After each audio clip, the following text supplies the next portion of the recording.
World Wrestling Federation. For over 50 years, the revolutionary force in sports entertainment. What's our name? Well, men on the Are you ready?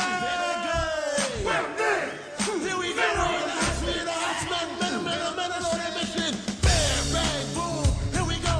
Welcome to the New Gen on a Mission podcast on the Backbone Wrestling Network. I'm Tim Slomka. I'm JP. Thanks for joining us again. As always, you're on the journey to relive the New Generation era to find the best and some of the worst of a wrestling time period often forgotten. From Bret and Shawn Survivor Series 92 to Bret and Shawn Survivor Series 97. Look beyond the pay-per-views, examine the weekly TV, see what worked, what could have worked, and what failed. JP, how was life? Pretty good, man. It's Bears season, so I'm in that full narcotic mode of watching third stringers play on Thursday night. I was about to say I got it in the background too. My brother and I have been joking how good Tyson Bagent's playing. That he's like, will Caleb even make the roster? You know, right. Well, it's crazy. I'm sure nobody really cares about this outside of Bears fans, but everyone Bears, cares. But Bears fans are notorious. If Caleb Williams wasn't so good or wasn't a first round pick, people would be screaming for Bagent right now. So many. Some of the worst. Doesn't have shit on Tyson Bagent. Yeah, some of the worst quarterbacks have been flung around. Caleb Haney was my buddy when it was like him versus Cutler, and he's like Haney, and then he played terrible in that NFC Championship game. And I was like, remember your boy Haney that you were literally publicizing for him? Like, this is why he's not a starter. Threw it right to BJ. Right, the fattest guy ever. Yeah. Yes. That ended his streak, his credibility. Yeah, so, I never liked Caleb Haney. That was one that I just could not stand. Was Caleb Haney?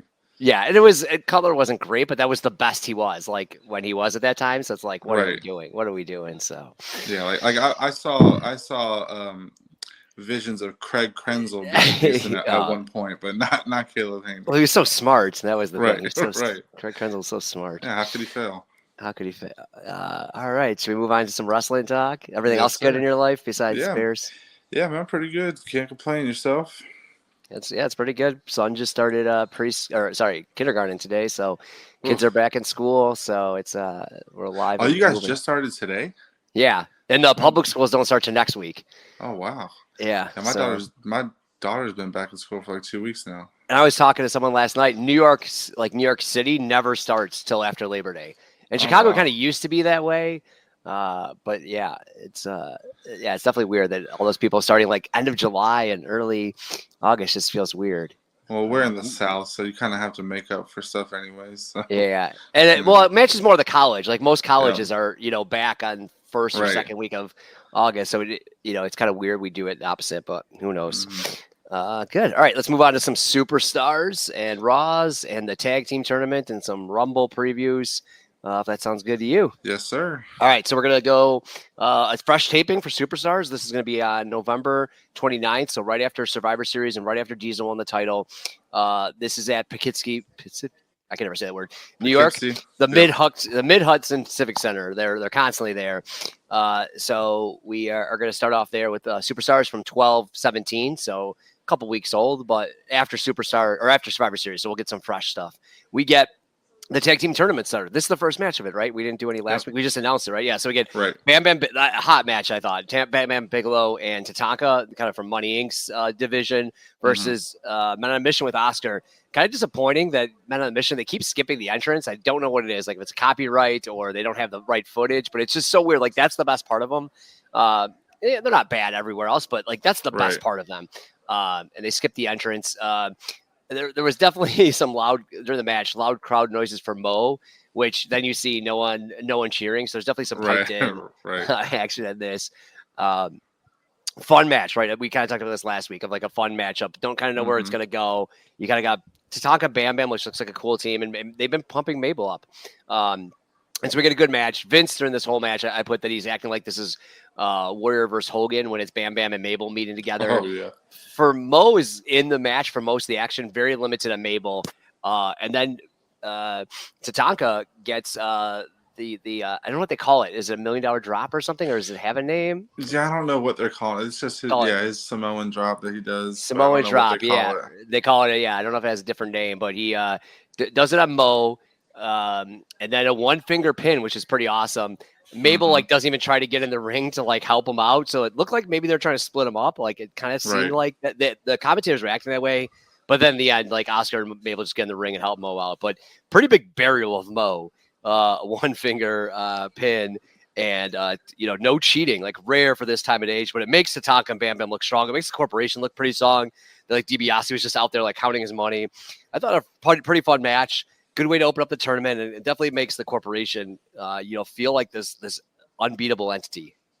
Yeah, I thought, it sucks that Men on a Mission got kind of jobbed out like this, especially with some of the other teams in the bracket. But I thought this was a fun matchup. I wish it could have been a little later on in the tournament. Right. Just because of the kind of star power. But like you said, it did suck that they kind of cut the entrance off because that is like something that makes them stand out. And then not featuring Mabel enough was kind of weird too, because you feel like with this, like him being such a big baby face against this, faction that's kind of been running roughshod on WWF, it kind of would have been cool. But I think I remember reading somewhere where like the Clique is like really starting to take power around this time, and they were really like not into Oscar. So I think Men on a Mission kind of got heat for that. So this might be where their kind of like push comes from a little bit. I don't know. I mean, it could be backstage politics, but just kind of weird for them to get like jobbed out when you got like Well Done, the Bushwhackers, and a couple other shitty teams in the tournament. So, but nonetheless, a fun match and a good way to start the tournament to kind of get your interest in it. It doesn't make it seem like this is a bum division, right? I mean, we've kind of been making fun of it a little bit, but I think we kind of said, hey, we're excited about this tournament, and this match does not make it feel like it, right? Right. Yeah, it gets you a little invested at least, so that was pretty cool. So from there we get an IRS squash, so kind of going double up on the. Well, is IRS really considered part of the $1 Million Corporation, or is he kind of on his own? I don't know. $1 Million Man comes out with them, but he's not associating himself with anyone else. Right. So yeah, a quick little squash with him. Always good to see him in the mix. He's become one of my favorites. And then we get a Todd Pettengill hyping the Royal Rumble, and this is one of my favorite things. Like as a kid, especially for this Rumble specifically. One of the shittiest Rumbles, but still, this era, the visuals of it, everything that goes into it. Todd announces that Pamela Anderson is hosting the Rumble, so it's big. Like I don't know what current celebrity compare her to, but she was huge in all time 94. Yeah, I mean you're talking like legendary pinup, so like this is a big get for and I think she was, I mean, obviously male sex symbol, but Baywatch was such a big show that she was like other people kind of, I don't want to say respected her, but it wasn't like, just a hot bimbo, right? Like it was, she was maybe not the biggest, best actress in the world, but Baywatch at this time was such a big she was show. A credible star. Exactly. She was a huge star. Like it wasn't just like you said, it wasn't just like some hot chick. Like it wasn't like a OnlyFans girl of this era. Exactly. It wasn't like that. You know what I mean? Like they didn't get the Hawksua girl. Great point. Yes, exactly. Way to timestamp this episode. Right. So, well, apparently she's famous for ever now, but yeah.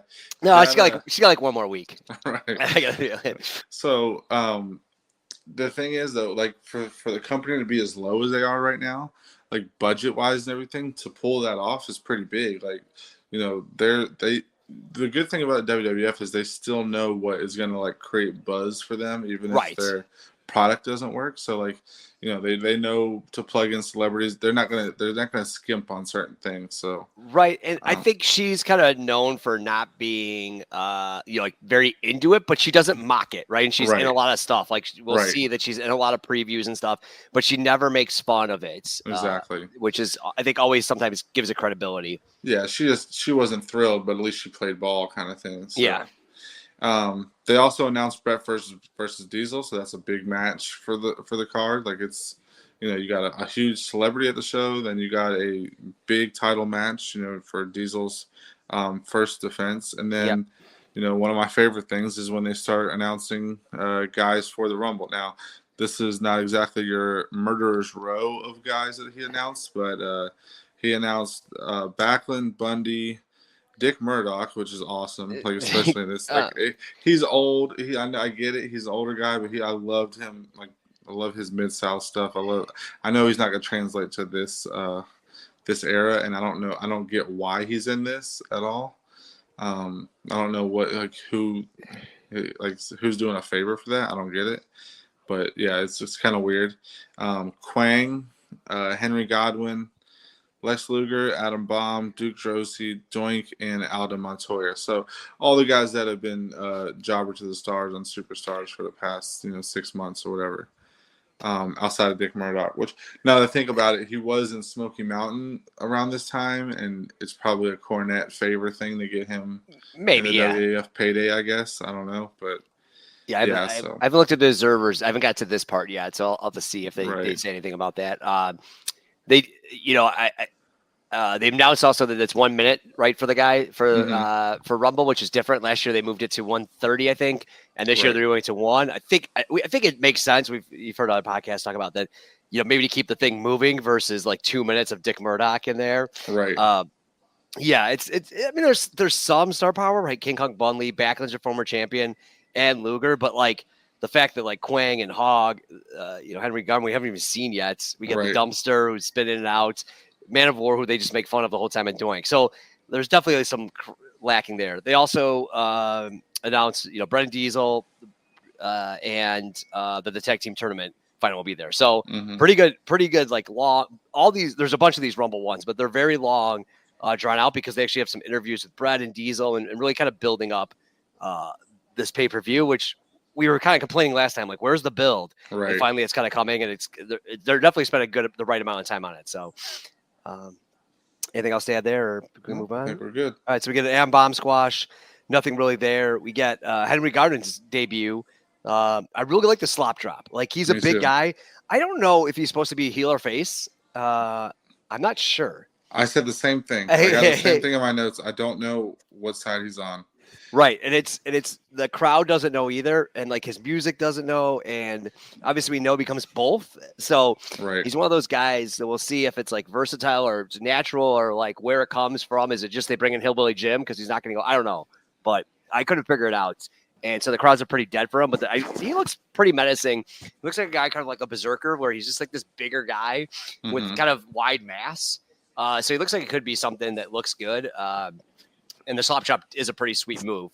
Oh, he killed! Yeah, it was for like this time, especially like, and he clotheslines the shit out of the jobber too at one point. Like it was a pretty solid little squash match for him. Like, I didn't expect him to kind of be that, like you said, menacing. But he looked good. He looks good. Yeah. I don't remember how much I liked him of that, but like he's got that like mass and body size, kind of like similar to a Crusher. Like I put Berserker when Berserker first came up. Like, guy looked like he'd be someone. So we'll see how this goes. He's obviously in the Fed for a while, right? Maybe 98 he's in there too. So this guy we're gonna see for a long time. Right. We'll see how he does, because he doesn't have a lot of pay-per-views. Right. He's one of those guys who's not in that in the pay-per-views that much. So yeah. So after that, we get a quick little like vignette kind of thing with the head shrinkers at a salon. So they've been doing like a lot of random things to them lately. I don't know if they're like making them like comedy characters right now, but oh my god, yeah, it's weird like to have this sudden shift with them from being like these savages to like comedic characters, I guess. Yes. I don't know. And then we get the Heartbreak Hotel with Jeff Jarrett. So, Shawn's out there. He's still, ragging on Diesel. He says that he's missing a prop from the Heartbreak Hotel, basically calling Diesel just a prop. Yep. So that was a pretty good dig. Jarrett comes out with these like ridiculous, like would make Elton John blush type of glasses, like I don't know, what a Christmas ornament looking glasses. I don't know what they were. It was ridiculous. Rhodey is like doing an awesome job at like he's kind of like sneaky, like he's kind of doing his job, but he's also making sure he's noticed, kind of thing. Yes. Like over the top. Right. So it's good. It's good fit for the WWF kind of thing. Like he's just really, really into the character. So that's awesome. Shawn basically names him Rhodey. Like I guess Yep. that's the official naming of it. Like he's just kind of says, I'm going to call you Rhodey. So, Jarrett kind of does like his over the top shtick. The country star now. He's got his own Rhodey with him. So I think this adds like so much to Jarrett's character. Like you kind of take him more serious now that he has like a sidekick with him. And the whole package is there with the flamboyant, outfits and glasses and things like that. And like seeing him on the stage with Shawn, who's also kind of the same deal, he fit right in. So this is a pretty good little Heartbreak Hotel here from two guys that are kind of on the way up as far as on the heel side goes. Yeah, and they talk about Double J is going to sing finally. So everyone's like pumped for me. He's like, I can't do it. Like the roadie's like, I can't, it's not going to work. Right. Or they run out of time. I thought they could have done a little bit more to kind of like sell that. It was kind of silly, like we're out of time, but I feel like it's a waste of the roadie. Like as good as he is, like he's just kind of like nothing, right? He doesn't really get as involved as a manager. So like we'll see where this goes, but it feels like kind of a waste for him. I don't know about you, but he's not like he's been a guy that's wrestled before. He's not like an unknown talent, right? Like, so it's kind of weird where they use some of these guys. Like Diesel was similar, I thought, in the prior years. It is a stretch. Like they do kind of stretch it out for him. Like I don't think he starts really working in the ring for a while, right? Like it's I don't know. Oh well, yeah, I think midsummer, right? Like after the Shawn match, probably. So. Yeah, I guess we'll kind of have to track that to see how much character work he puts in, and like you said, he's really good at it. He's really good at it. He's really adding a lot to it. So, we will go on to Super. We end the show with a quick bulldog squash, so nothing major there. Just he ends the show there. So that finishes that one off. Okay, nothing there for that match, or got nothing going on. He's gonna be a couple squashes, but nothing happening currently. It's kind of weird. That we go move on to the Raw then. So we got December 19th Raw taped way back on November 28th. So literally the same weekend as this Superstars. So we're going real far back, which is again some of the issues we've had with our friends Raw and Superstars. And we get a hot match. Why don't you start this one off since I got the other feature match? You get this one. We and back-to-back episodes, we start off with like the feature match, which was kind of cool. So this is going to be Lex Luger versus IRS. So another IRS sighting, which is always good. IRS has this like Christmas tie on, which is like a nice little touch for him. Like he's always got the red tie anyways. It looked like he had a little Christmas print on it this time. And Luger's off to a really hot start in this match. It's still tragic, like to see where his character went and where another guy, Bulldog's character, is going right now in the same vein, which is so weird because they're two guys that you would think Vince would like be in love with and be, in the title picture at least. I get Luger was at some point, but it's just, I don't know. They just seem like they're just done. They're cooked. Maybe it's just we know already, but I just can't take Luger seriously anymore. Luger gets off to a hot start with IRS at first. Good babyface offense, and then he finally gets drawn outside and attacked by a druid. So, the druids are making another appearance with IRS. I guess IRS has just got control of them right now. So Luger's finally had enough, and he attacks the druid and unmasks him, and it turns out to be Tatanka. So a big angle. Yeah, exactly. Which was such a letdown, because I didn't know that at all. It felt like when Scooby-Doo would take off the mask. Oh, so yes, you meddling kids. It was just one of those things. I'm like, oh god, this feud's still gonna be cooking right now. So there was a little bit of a letdown. IRS wins by count out because Tatanka drew him out. So kind of a shit finish to the match. But yeah, to me, very disappointing that Tatanka was one of the druids. And I wonder if it initially was going to be somebody else. I didn't check into that, but part of it too is that during the match, they keep showing his ring, and Vince is like, I know that ring, and it's like, oh my god, Vince, you're so annoying. Right. He literally is the most annoying person in the world. He is. And again, he wins by count out then, so it just seems so weak. It doesn't make IRS look super strong. It makes Luger look like a doofus. It kind of seems like this feud is like restarting now to talk to IRS. So we'll see if that. But it's like this grand plan. It's like they wasted 3 episodes of Raw. Like it's kind of a silly thing. Like why doesn't Taka just come out? Why does he have to be a druid? Like it just feels stupid. And again, just makes Luger look like a putz. Like he's kind of been forever. So I just put some grand plan like this. There's literally like, what are they doing? We get the tag team title recap or tag team tournament recap going. They kind of talk about the first round matchup happening. Then we get Rip Taylor and Double J at Bally. So they have all these features of Double J at Vegas. They must have shot him like in a weekend. But Rip Taylor's another weird guy to have in wrestling. Like he just doesn't feel like a wrestling guy. He's definitely a Vegas-y guy, but I guess maybe giving some Double J some credit, but definitely very weird to have him with these vignettes. So whatever. It's so random. It's at Bally's at Vegas. So it definitely shows like Double J's like, oh, I'm at walking the streets and I'm a big shot. So I think it gives him some credibility that we kind of saw. What was the guy's name that he was with for a little bit when the first vignette started? Jeez. They caught me off guard. I know exactly who he is. But it's kind of like that. Ronnie P. Gossett, but yep. Ronnie P. I think is Ronnie P. Right. Yeah. So it gave him like this credibility, this manager, like, hey, he's a big shot in Vegas, and celebrities are walking up to it. So I get the thing. It's just a weird guy to get. And then it's weird if you know like as a kid, you know that's definitely 90s Vegas. Like, yes. You know what I mean? Like when you see that and like that kind of character, I was waiting for like Tom Jones to pop up or something. Oh yeah, definitely yes. Very. What's new, Pussycat or something? So very 90s Vegas, you know. Yes. And so then we get a smoking gun squash. They talk up the well done, your boys and the Bushwhackers. That's coming up soon, so everyone's pumped about that.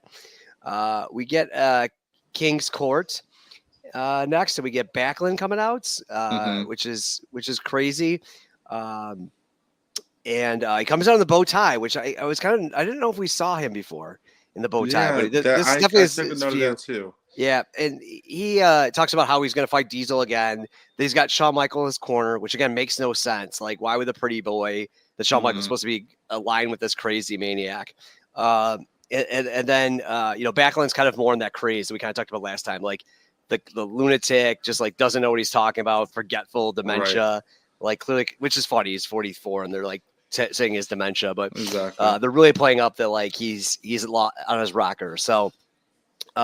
Okay segment. It just feels funny, like that Shawn Michaels and King are kind of mocking him, like they don't take him seriously, and it's it's it wasn't my favorite. Yeah, it wasn't my favorite King's Court. Backlund just didn't like him and Lawler don't really mesh well because Lawler's like the guy that tries to get the jokes off, but Backlund is also trying to play a shtick that's kind of a joke, so it's like it doesn't mesh well with it. He needs more of Backlund needs more of a serious interviewer for his shtick to work. So. Yeah, it wasn't my favorite, but from then we get a Holly squash, so good to see him. I kind of wish like he's floating with like the Atom Bomb territory now. He's kind of floated into the new Atom Bomb where he doesn't have anything interesting going on. Like the character. My only note says, has this guy ever had a feud? Right. It's like he doesn't have anything interesting. He's not like a 1-2-3 kid level worker where like all of his matches will be fun to watch at least. It's just I want something at least like a lower level feud, at least like the little feuds that like we'll see later on, like Duke Drosy versus Triple H or something, like little stuff like that is still interesting enough to keep you invest in the character. So kind of wish we would get something like that going sooner or later. But the jobber was Chris Canyon. Is that the same, or that's just the same name? Okay, no, that's him. That's okay. That's what I kind of thought, but I was like, I didn't spend any time researching. I'm like, that's too random to not be the same. But I use ridiculous tights. He's orange and blue tights. They're terrible. Yeah. He does have an awesome moment where he slams Howie and then pretends to drive and like does a beep beep. It's pretty funny. So that's what I'm saying. I'm surprised he didn't get a job because he was doing jobs here for a little bit, and then maybe a couple months from now, he's like Men at Work or whatever it is at WCW. Then eventually is Mortis. So like he rose quickly through WCW, but I guess they just didn't see anything, and I'm not sure. Yeah, we'll see. Yeah, maybe he's in there more. I think it's the first we've seen him. I think I feel like I would have seen him before. Right. And we'll see if he, comes up and gets maybe a chance here or there. Sometimes we see some of these guys like, show up for a couple of matches. Exactly. We get the Rumble report again. We get, he says, Todd Pettengill says cream of the crop coming up. And then he announces Doink and Quang back to back. So, right. And then it ends like number 10 was Dick Murdoch and just a question mark. So it was kind of a similar thing. It was fine, but it just shows you some of the lack of depth they have right now in the mid card. Yeah, but Todd is so good at these though. Like yes, very great. Especially with the Rumble. Like to me, those are always the ones that stick out. Like just the Rumble, just the when they would just flash the characters on the screen. It's just something that's so like nostalgic about that. I guess I could watch that all the time. Those Rumble reports from like 95, 96, even like 97. Like I could eat that up, but.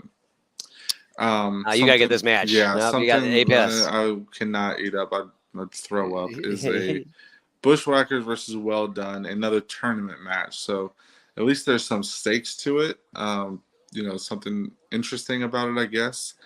The part that So Howard Finkel comes out with the Bushwhackers, and he can't even do the arm thing that they do, the little dance. He can't even. He's so like out of rhythm. He looks like a Make-A-Wish kid out there with them doing this weird, like, I just don't know. Modified. Right. Like, what is he there for? I don't get it. I know because Whippleman's with Well Done, I get that, but still, like, I don't know. Then Fink gets in the ring. I wrote, Fink gets in the ring. Fuck this. I can't stand this. Like, why is he in the ring? These are two teams. Like I know I put my name on Well Done early on, so I'm gonna wear that. They're at least better than the Bushwhackers right now. I guess it's not even like a landslide like it should be.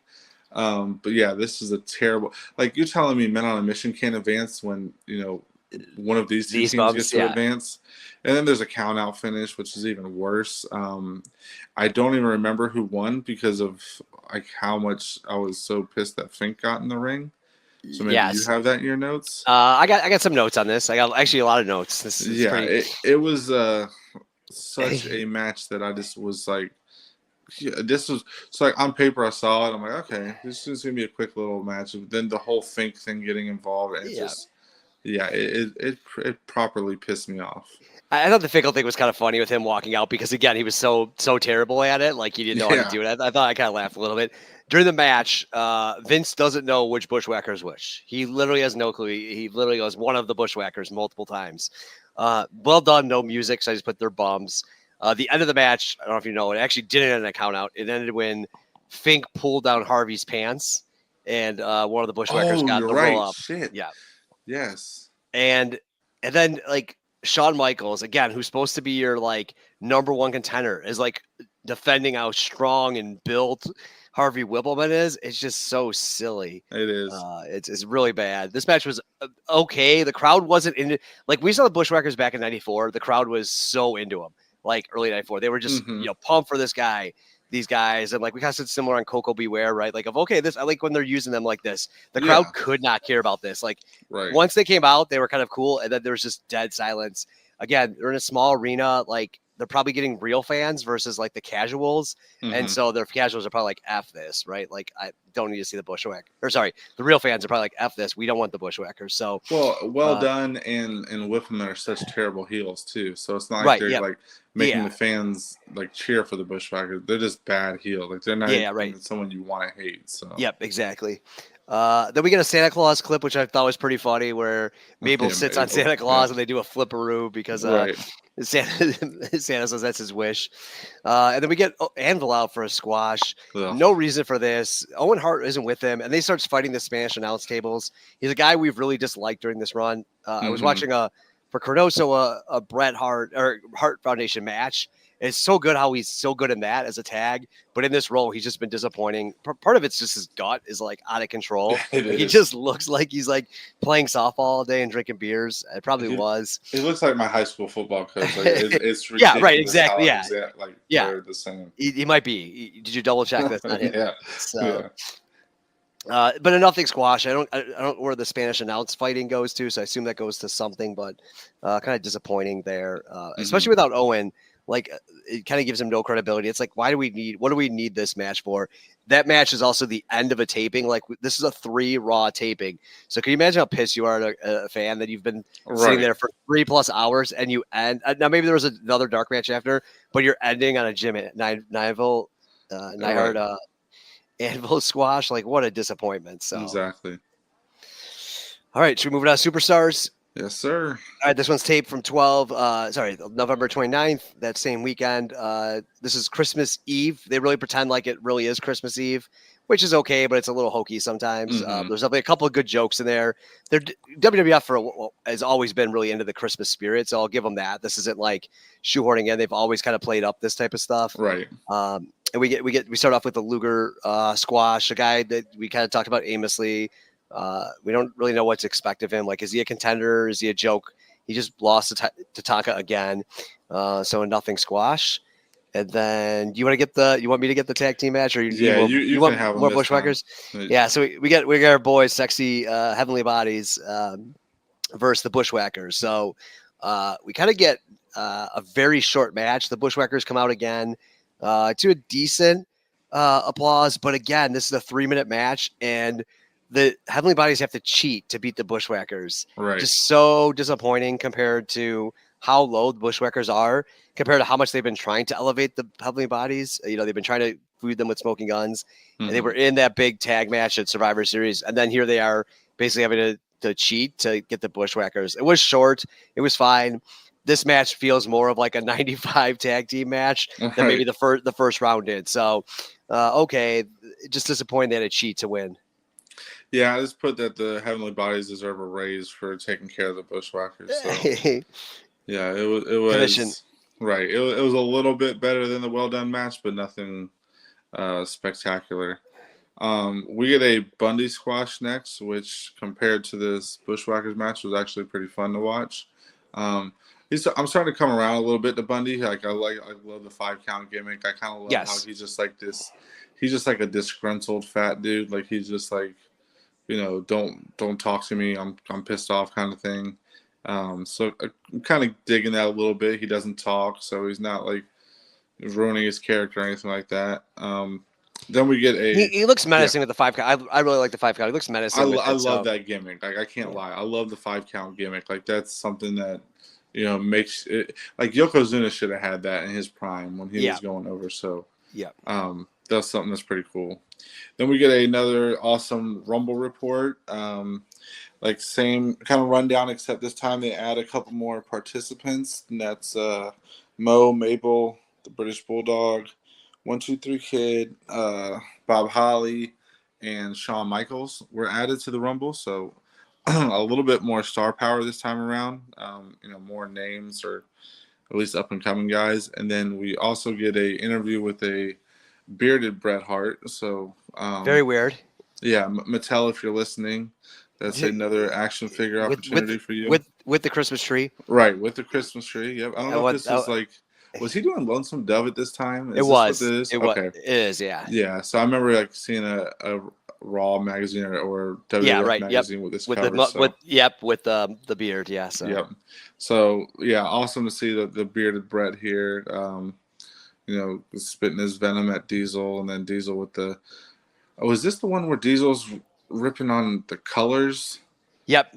Yeah. So this was terrible by Diesel. Yep. This was so bad. You've been wearing pink for so long, dude. This I don't know if you know they were writing for him and he just went with it and tried to add like a macho character to it. Yeah. But like going at him for the color was so bad. Like this made him just look so corny. You know, and then to turn around and like say, "Oh, I respect you as a competitor," and all like, okay, like what are we doing here? Either go like, you know, you're trying to be like a heel, you're trying to be cool. I don't get it. You know, Bret's a babyface. It's not like he's like this heel that you're gonna rip on. So, very weird direction from Diesel there, and just weird delivery too. I didn't like it, but it was terrible. They did bring up a little bit of the King of the Ring. That they had fought back at King of the Ring, and it was a tough match, which I kind of like way better than like I'm gonna make fun of you for wearing pink, given they're both faces. right? Like Yeah, that that's feels what I'm like saying. Like, that it's feels weird. like Lawler would Right. do, right? Like, Right. but they're both trying to be at face, and like this is supposed to be a showcase of like, hey, I'm letting you get your title match back. It kind of lost it in unfairly. It's Well, also it's not funny even too that yeah, oh, go ahead. No, I go was ahead. gonna say that this match and the Rumble and King of the Ring like all ended schmazes. Like another matches kind of are clean, so Yep. it's kind of interesting they're bringing back that like unclean finish that they like. Oh, this match never finished, and Right. they'll do this match again and not finish it. So that's kind of like disappointing. Yeah, well, it's just so the whole color thing, right? It's like then he does like the whole black and chrome as a man's color kind of thing. So you're telling me like whoever comes out with those colors on now, you're cool with. Like it's a weird like siding thing that he's doing. I don't know. I don't get it, but the Rumble Report itself was still pretty fun. So that's kind of been like a highlight to the like the Yeah. holiday season is usually like a lull. It's a lot of like squashes. It's a lot of like not developing storylines or anything like that. So Well, I'm sure guys. Yeah, I'm sure Right. people take time off too. Oh, yeah, Right. I'm injured. Family stuff, and I'm sure the writers too, right? And Vince Yeah. and everyone. So So these little Rumble Reports have been kind of like a nice yes. little highlight there. So We get you want to do Hakushi? I feel like that's your guy. Do I? we got Jarrett first. Oh, So we Jared. got- Sorry. Okay. Yeah, we have a Jarrett squash, just a simple little squash, and as I've noted before, it feels like the roadie has kind of revamped his character, so that Yep. feels kind of cool. We also get a Diesel sit down with Vince. Very weird. Also, he does come off as a star. Like he seems confident in the role. Yeah. So that's good. Like you can tell. Like seeing him here is a complete 180 from like 3 months ago. As far as his confidence level goes, so that's good. As long as you're carrying yourself. He's wearing this plaid suit, which Yep, is I don't get it. Was the time probably? Right, and I don't like this toned down version they're doing either. Like I don't get the decision that Vince was like. I don't like that he's making him this toned down babyface. When he's obviously more of like a spirited, big man kind of thing. So Yeah, I mean, well, they kind of make him like a company man, right? Because he'll do at the end, right? He'll sing you "Wish You Merry Christmas" and he's in Yeah. there. So I feel like they must have done it the same day and kind of make him like, hey, this is the company champion. right, He go, in '95, and then it goes. He's really kind of making fun of this. You have to be nicer. You got to shake your hand. So I wonder if this is Yeah. part of it that he really gets offended at and kind of loses some of his luster. So we'll see. yeah. So after that, we do get the debut of Hakushi, which was awesome. So first we see Shinja, which is was it Sato? Is that who he used to be? Yes. So seeing him come out with his like pale white face, Yep. is awesome. Like if you didn't never see this before, and you're new to the character, that was pretty cool. And then Hakushi comes walking out with the robe on, is all in white, so he's really this mysterious character. Yep. He takes the robe off and he's covered in these like tattoos, which is awesome. Like such a great visual. It just pops on the screen. This is like the era you're going for, this new generation, this new talent you're bringing from Japan. Like he's awesome character, Shinsei Shinjaki. It's weird that they brought him. Like he's an FMW guy, works some in Michinoku Pro too. I think he's not like your standard like all Japan, New Japan guy.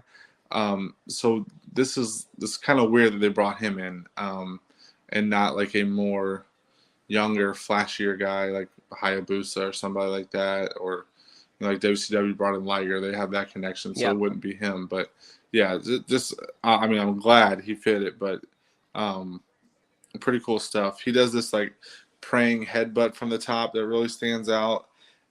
Just a good little squash match from him. He kind of not quite the level as like 1-2-3 Kid, but he is more of the newer brand of wrestling, I guess you could say. Like kind of a bigger guy that can do some stuff from the top rope and stuff like that. So I just put that he fits the era. He kind of fits in already. So Yeah, I'm like, does he fight 1-2-3 Kid? I don't know if they do, but that'd be amazing if we at can get that. SummerSlam. Yeah, SummerSlam. Oh, 95. SummerSlam. Oh my God, how did I Yep. forget that was him? Okay, I'm pretty sure. Yeah. All right. But yeah, I was like, my first thought was like, that would be a great match.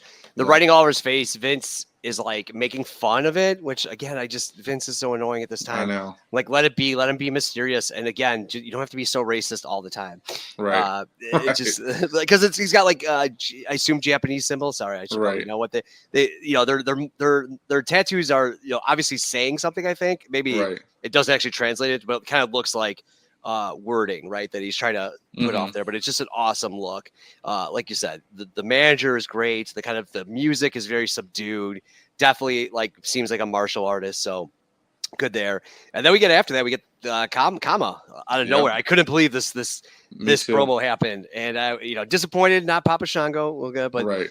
Kama looks so much, you couldn't recognize that was Papa Shango, and they just announced that he's coming to WWE. So pretty cool. Like, you got kind of the martial arts, and Kama's supposed to be this UFC, which Yep. maybe wasn't UFC yet, but this mixed martial arts It fighting was. kind of. Yeah, Oh, was it 93. already? 93 is when UFC came out. Okay, yeah. So it's kind of like bringing in that kind of like kickboxing was getting big at this time too, right? Yep.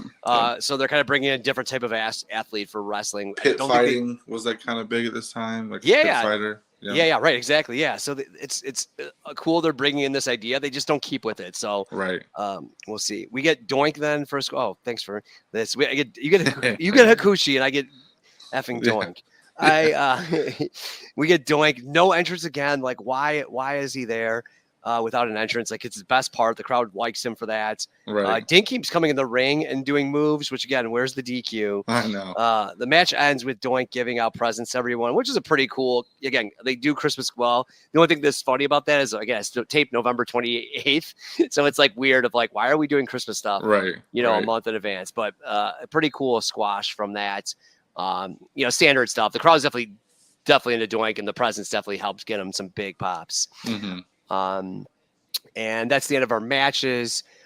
We get them in the aisleway, which I actually kind of liked. Shawn Michaels comes out, complains about the Heartbreak Hotel being canceled for the Diesel interview. So it's kind of crazy, this feud. Diesel and Shawn is like heavy already. Like, we are into them, being this feud. And then Vince in his polyester blue suit gives King a present. Pretty funny that then it's a Burger King crown. Right. Vince is laughing at it, and I thought it was a very funny joke. Kind of good in the spirits, kind of picking on Lawler. The crowd eats it up. Lawler oversells it, which is he's the best at, right? Overselling like the setness of it.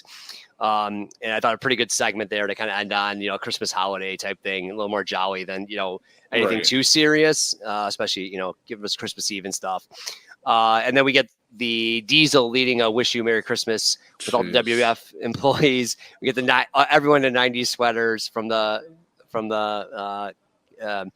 HQ campus. Pretty cool insight into see. We see Stephanie Wyan for really close up, but I thought it was pretty funny and fine enough. It's definitely very '90s, but some of the outfit choices were I just feel ridiculous. like this moment right here is when they started to neuter him. Like, Diesel was like this badass, and like, Yeah. he's even playing off in his promo. I wear black and chrome. I'm this Yeah. manly guy. Blah blah blah. And now you're doing this "Wish You Merry Christmas." I don't know. It just, not every babyface has to be the same. Right. And I feel like that's what, outside of Hogan. And then I guess eventually Cena, which not even Cena, because Cena got booed a shitload. So like, they're just not the best at booking baby faces. Like Hogan ran it into the ground and did so good at it, but like after that, it took a long time for them to book a baby face well. Like, Yep. Like The Rock, I guess, is like this tweener kind. Austin the same way. Definitely, so yeah. I don't think you would consider that, but like, it's just so And they weird. Well, it's funny too because the whole Austin character is built around Vince being like, "You need to turn into Diesel," basically, Right, and Austin right. being like, "No, I'm not going to do that." Right? Yep. Yeah. So yeah, it's just weird. It's just knowing what Diesel like if you think of like early NWO Kevin Nash, like if he's that kind of character here, it would have been so much more fun to see that kind of play out. But I guess we'll just see where that goes along,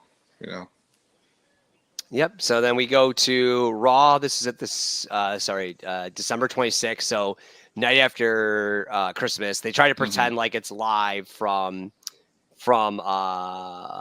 like the day after Christmas for real, Right, which we know it's not. But a fine enough statement. The taping's back, so this is kind of unique. It's kind of, they did the Raw taping split up. I'm guessing because they wanted to do all the Christmas stuff together. So this is actually back from December 12th. So we kind of got like weird scheduling here. And we start off with Tatanka and Bulldog as an opening match. We kind of talked about Bulldog, like he keeps going into these random matches, but like no real feud, right? Right. And nothing really going on. I think maybe because he was supposed to feud with Anvil. Like I'm wondering if in the house show circuit he's feuded with Anvil, but they kind of dropped it. Shawn's on commentary. I just can't believe how long Shawn's been on commentary. Like I thought maybe like one episode, but he's been like 3-4 months. They haven't obviously found their footing since Bobby Brain Heenan's left, like Macho's left. They really can't figure out what they want to do. Obviously, I'm sure Shawn leaves soon enough when he elevates himself, but it's kind of crazy they're in this. Maybe Cornette would have been better at this than Shawn. Decent match. Bulldog's pretty solid. Tatanka's okay, and we get the Luger run-in. You're kind of playing off that Druid angle. We also get Bam Bam then coming in, and you kind of get this like big brawl with Luger, Bulldog, and Tatanka and Bam Bam. I thought it was pretty cool. It definitely has a feel of Survivor Series Royal Rumble, and Todd says that at the Royal Rumble. Oh man, when we see this together, so I like that. Really kind of getting the guys together. So I thought it was a cool little fights. Yeah, so it was a fun little match, and then it kind of keeps the trend of like starting the show off with the stars against each other. I just feel like both these guys are wasted right now. Tatanka and Bulldog are kind of wasted right now, and I'm dreading what's coming next with Luger and Bulldog, like two guys that had potential, and I know what's gonna eventually come out of this. That the allied powers stuff as we go along. So I guess I'll give it a chance. I don't remember liking this tag team very much. As what could have been as far as main event guys get shoved into the tag scene. That's already a kind of dying division. So I guess we'll just see what happens with that. We get another Rumble report. This one's kind of just a recap of everything so far. Nothing really major out of that one that I saw at least. And then we have another Henry Godwin squash, which he looked pretty good again. I like how he does like the rooting or whatever, like how he rolls the guy over like he's an actual pig, like when he's going to pin him. So yeah, it's okay. It's funny little character work with him. His theme song might be the worst ever. Yeah, with the pigs, like the pigs. Yeah, you ain't going. And this is where I was kind of put. I'm like, what is he supposed to be? And then Vince just makes fun of him the whole time. I'm like, why is he even hiring these guys? Right. It just makes fun of him. One other thing on the Rumble report we had right before that, Shawn got introduced as the People's Choice. I don't know what that means, but definitely playing up his character of like, hey, everyone wants me to win. So I thought that was a pretty cool idea. Yeah, that's a good call. Then there's also a King's Court now with Diesel. So this is a little bit more lively than the Backlund was. Lawler offers like a handshake to Diesel, and Diesel like crushes his hand. So plays in the how so big, so strong kind of guy. Yep. Lawler starts giving him the what for, like just starts running him down on the mic. So Lawler's obviously going to eat him alive on the mic. Diesel's not there yet.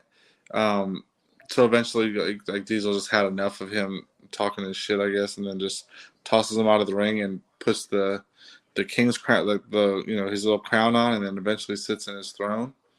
So it goes into like his confidence. Like you can tell he's not like shy with the role. He's like ready to take it, which is kind of cool, especially he's only been there for so long. So it's good to see that.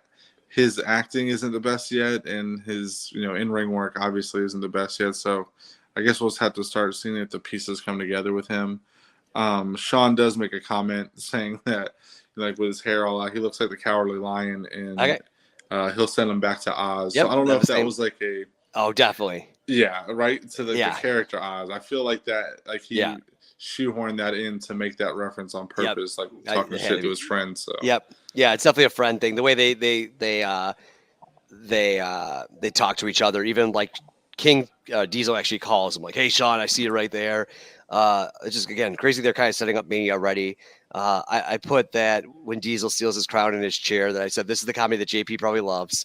And again, I wonder if he kind of keeps this up. I said this is different than the other segment where it feels like I'm mocking things. I'm kind of the cool. I got this moxie. I'm going to kind of mark it. We saw a little bit of this out of Bret when he was feuding with King. So maybe it's just King that's good at this, like being let down and being kind of like made fun of. But this was better than some of the other stuff we've seen from Diesel so far as champ. Like that. Remember he had the interview with Vince like a month ago. Right. It was just so boring. It went like 20 minutes, and then they had the highlights of it, and that was even boring, and that was the highlights. So Lawler is like the new Bobby Heenan, where he can can bump and he can talk and he can shine the guy up really good. So he's perfect for that. Yep. Good points. We get then a Taker squash. They kind of mention that Taker hasn't been on Raw in 3 months. Like why? No real He was off for 5 months. Like, why is he not on Raw more? So, this guy we've kind of been missing. And then IRS comes out and stands in the aisle with the Druids. I just put, what a feud. Exactly. They do nothing. It's just the Druids just stand in the hallway and Taker's supposed to be menaced by these things. And we just found out one it's Tonka. Like, I don't quite get what's happening here. But, it's quite a mess. I don't know if they're just using job guys and putting them in the Druid outfits or whatever, but they are definitely letting this go on a little too long with this whole Druid thing. It's kind of weird. So it's just Taker's supposed to be some beatable monster. Why is he afraid of these Druids? I get it. It was Tatanka. Like if the core corporation came down, I would be afraid of that. Definitely. You know what I mean? It could have been done cool. But hey, Taker versus the corporation again. We know he really struggled at Rumble with that. Okay, go with that. But instead these Druids, are they Taker's guys? There's no backstory to it. So and I didn't think that he'd been gone for 3 months either from Raw. That was kind of crazy. No, it was just unnecessary. So it was kind of weird. Anything else before? I think that was the last thing I had. I'm good. Else. All right, we'll move on to our awards then for Alrighty. episode 74. Most new gen outfits. Oh, it's got to be Jarrett with those glasses. Double J. He's kind of running away with this. Oh yeah, he's been killing it. I'm gonna go with Chris Canyon. His nice. His bicycle shorts he was wearing were one a little too tight, and then two just a ridiculous color mashup. Most new gen performer. I'm actually gonna go with Hakushi with his debut. I was about to say if you did not say him, we're gonna have to restart this podcast and start from the beginning. I put the same. He definitely looks like a 1-2-3 kid. So type fighter, and I actually like the comma beginning. I thought that was a interview. I thought that was cool. Different, makes it seem like they're gonna change. Right. Worst match or segment. There's so many Bushwhackers matches for you to choose from. But I'll go Bushwhackers versus Well Done. I didn't like the Backlund King's Court either, but Bushwhackers versus Well Done was just, especially because Men on a Mission got jobbed out in the first round. Yeah. To have both those teams face each other, I'll have to go with them. There was actually a lot of little bad stuff, but nothing really over besides that King's Court, which I'm gonna go with the Backlund stuff. Everything was kind of short. There was the Diesel. It wasn't offensive. Yeah, there was the Diesel sit-down interview, which wasn't great. Some of Vince's stuff wasn't great. We had 2 Bushwhacker matches, but none of it was that terrible. Because it wasn't long, right? It was real quick segments, and there was a lot of good stuff here. So I thought kind of interesting compared to some of the other where we just had a bunch of dull nothing going on. Best match or segment. There's some here. Yeah, I liked.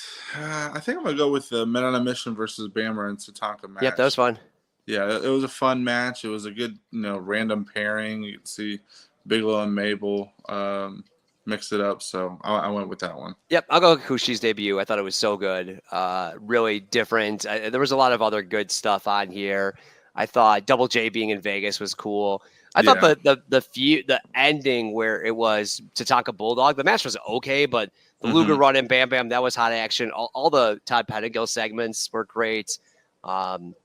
Diesel and the King's Court. I mean, there's just a lot here I think compared to some of the other episodes where we've kind of had, oh man, there's only one good match and that's about it. So, right. I mean, I'm actually looking at last time, and your favorite from last time was the bracket reveal, which was awesome. But we kind of had, this was one of the better sets that we've had in a little bit. So stock up. Stock up will be Todd Pettengill. I think every time he came on the screen, it was awesome. He delivered.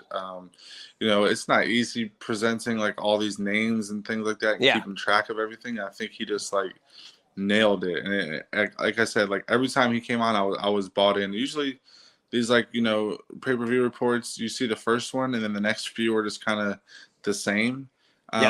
These he kind of kept a little fresh and kept it moving and kept you informed. So I thought he did a really good job.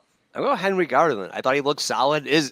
Whether he's face or heel was kind of annoying. Vincent making fun of him was annoying. His theme song's terrible, but in ring, I thought he was very solid for two solid matches. Definitely, so. that would be my other choice. So okay, and then he went stock down. I love him. I love his character, but this go around, I'm gonna have to go with Backlund. I just feel like the fit wasn't there. Yeah, he's done. So let me see if there's anyone else. I want to go Dick Murdoch so bad, but let me see if I can find someone worse.